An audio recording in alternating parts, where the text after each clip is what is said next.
ശ്രുതി cycle സ്പീഡിൽ ചവിട്ടി നിർത്തുമ്പോൾ നിധി സൈക്കിളിൽ നിന്ന് ഓട്ടോമാറ്റിക്കായിട്ട് ഇറങ്ങി പോവാണ്. അത് കണ്ടിട്ട് ഒരു ചേച്ചി ചോദിക്കും, സൈക്കിളിൻ്റെ പിറകെ ഇരുത്തിയാണോ കൊണ്ടുപോകുന്നത്? ശ്രുതി ചോദിക്കും, പിന്നല്ലാതെ തലയിൽ വെച്ച് കൊണ്ടുപോകാൻ പറ്റുമോ? ആ ചേച്ചി പറയും, ഇനി അങ്ങോട്ട് ഇവിടുന്ന് കെട്ടറാണ്, സൈക്കിളിൻ്റെ മുന്നിലിരുത്തി കൊണ്ടുപോയി കൂടെ.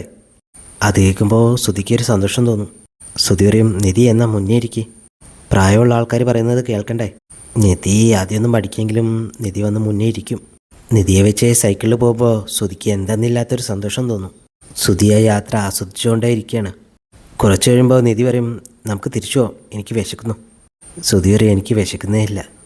അവർ തിരിച്ച് വീട്ടിലെത്തി ശ്രുതി കൊലായിൽ നിൽക്കുമ്പോൾ സുഭാഷും ചാന്ദിനിയും എന്തൊക്കെയോ സംസാരിച്ച് അങ്ങോട്ട് വരികയാണ്. ശ്രുതി ചെറിയ സൗണ്ടൊക്കെ ഉണ്ടാക്കി നോക്കും, പക്ഷേ സുഭാഷ് അതൊന്നും കേൾക്കുന്നില്ല. അവർ നടന്ന് അകത്തേക്ക് പോകും. ശ്രുതി ഇങ്ങനെ മനസ്സിൽ പറയും, ഇവരിത് ഏത് ഭാഷയിലാണ് സംസാരിക്കുന്നത്? എന്തായാലും സുഭാഷ് ഏട്ടൻ ഇവിടെയൊന്നും അല്ല.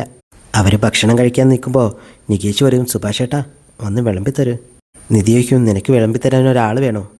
നിനക്ക് എന്നെ വിളമ്പി കഴിച്ചൂടെ? നികേഷ് പറയും, സുഭാഷ് ഏട്ടൻ വിളമ്പി തന്നില്ലെങ്കിൽ സുഭാഷ് ഏട്ടനൊരു സമാധാനം കിട്ടില്ല. അവർ ഭക്ഷണം കഴിക്കുമ്പോൾ ശാന്തിനി പറയും, സുഭാഷ് ഏട്ടനും കഴിക്കുമെന്ന് പറയും. സുഭാഷ് പറയാ, ഞാനും കഴിക്കാം. നികേഷ് പറയും, ഇത്ര ആളിവിടെ ഉണ്ടായിട്ട് ഇത് ചോദിക്കാൻ ചാന്ദിനി മാത്രമേ ഉണ്ടായുള്ളൂ. സുഭാഷ് പറയും, അതെ, നിങ്ങൾക്കാർക്കും അതൊന്നും തോന്നിയില്ലല്ലോ. നികേഷ് പറയും, ഞാനല്ലേ അതിൻ്റെ അർത്ഥം പറഞ്ഞു തന്നത്. സുഭാഷ് പറയും, അതല്ല, എന്നോട് ഭക്ഷണം കഴിക്കാൻ പറയാൻ തോന്നിയില്ലല്ലോ. നികേഷ് പറയും, സുഭാഷ് ഏട്ടൻ ഒരു പാവാ, സുഭാഷ് ഏട്ടന് ഒന്നും മനസ്സിലാവില്ല. ചാന്ദിനി പറയും, എനിക്ക് മനസ്സിലായി.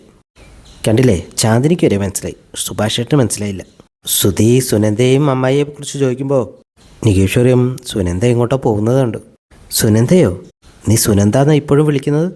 എടാ, സുഭാഷ് ഏട്ടനെ കല്യാണം കഴിച്ചിരുന്നേ നിൻ്റെ ഏടത്തിയാ. നിധി പറയും, സുധീഷേ എന്തിനാ ഇപ്പോൾ അതൊക്കെ പറയുന്നത്, കഴിക്കി. നിധി വെള്ളം എടുക്കാൻ പോകുമ്പോൾ ഹരീഷ് പറയും, ഏടത്തിക്ക് ഇപ്പോൾ സുധീഷ് ഏട്ടനോടുള്ള പെരുമാറ്റത്തിലൊക്കെ കുറച്ച് മാറ്റം വന്നിട്ടുണ്ട്. നികേഷ് പറയും, അതെ, ഞാനും ശ്രദ്ധിച്ചു, അല്ലെങ്കിൽ സൈക്കിളിൽ മുന്നിരുത്തി വരാനൊന്നും സമ്മതിക്കില്ലല്ലോ. സുധീഷേ ശരിക്കും? ഹരീഷ് പറയും, എന്ന് കരുതിയിട്ട് പഴയ പോലെ ചാടിക്കറിയോരോ മണ്ടത്തരൊന്നും ചെയ്യാൻ പോകണ്ട. നീതുവിൻ്റെ അമ്മ കരഞ്ഞുകൊണ്ട് നീതുവിനോട് പറയാം, നീ കുടുംബത്തിൻ്റെ മാനം കളഞ്ഞല്ലോടി, നീ അത് കല്യാണം മുടക്കാൻ പറഞ്ഞതാണോ ശരിക്കും പറഞ്ഞതാണോ? നീതു ഇങ്ങനെ ആലോചിക്കും. നീതു പറയും, ഞാനിപ്പോൾ സത്യം പറഞ്ഞു കഴിഞ്ഞാലേ ഇനി ഇതുപോലെ ഓരോ സംഭവങ്ങളുണ്ടാകും.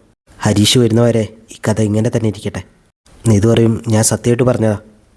അമ്മ പറയും, 21 വയസ്സല്ലേ ഉള്ളൂ നിനക്ക്, ഇനി ഞങ്ങളൊക്കെ ആൾക്കാരുടെ മുഖത്ത് എങ്ങനെ നോക്കും? നീ അച്ഛനെ നോക്ക്, കുടുംബക്കാരോടൊക്കെ ഞങ്ങൾ ഇനി എന്ത് പറയും? അവളുടെ ചേട്ടൻ പറയും, അവനെ വിളിക്കേ. നീതുവിനെ കൊണ്ട് ഹരീഷിനെ വിളിപ്പിക്കുകയാണ്. കോള് കാണുമ്പോൾ തന്നെ ഹരീഷ് ഭക്ഷണം കഴിക്കുന്നത് നിർത്തി അവിടുന്ന് അപ്പുറത്തോട്ട് പോവാണ്. ഹരീഷ് നീതു എന്ന് വിളിക്കുമ്പോൾ സംസാരിക്കുന്നത് അവളുടെ ചേട്ടനാണ്. അവൻ ഹരീഷിനോട് ചൂടായിട്ട് ഓരോന്ന് സംസാരിക്കും. എന്നിട്ട് നീതു പ്രഗ്നൻ്റ് ആണ്, അതിന് കാരണം നീയാണെന്നും പറയും. ഹരീഷിനാണെങ്കിൽ ഒന്നും മനസ്സിലാവില്ല. നീതുവിൻ്റെ അമ്മ പറയും, അവനെ വിളിച്ചിട്ട് എന്ത് കാര്യം, അവൻ വെറും തല്ലിപ്പൊളി, അവൻ്റെ വീട്ടിലൊരു യോഗ്യനുണ്ടല്ലോ സുഭാഷ്, അവനെ വിളിക്ക്. അമ്മ ബുക്കിൽ എഴുതി വെച്ച നമ്പർ എടുത്ത് കൊണ്ടുവന്നിട്ട് സുഭാഷിനെ ഫോൺ വിളിക്കും. സുഭാഷിനോട് ഈ കാര്യങ്ങളൊക്കെ പറയാണ്. സുഭാഷ് ഇതൊക്കെ കേട്ട് ഞെട്ടിത്തരിച്ച് നിൽക്കും. കോള് കഴിയുമ്പോൾ ശ്രുതിയും നിധിയൊക്കെ ചോദിക്കും, എന്താ സുഭാഷ് ഏട്ടാ, എന്താ പറ്റിയത്?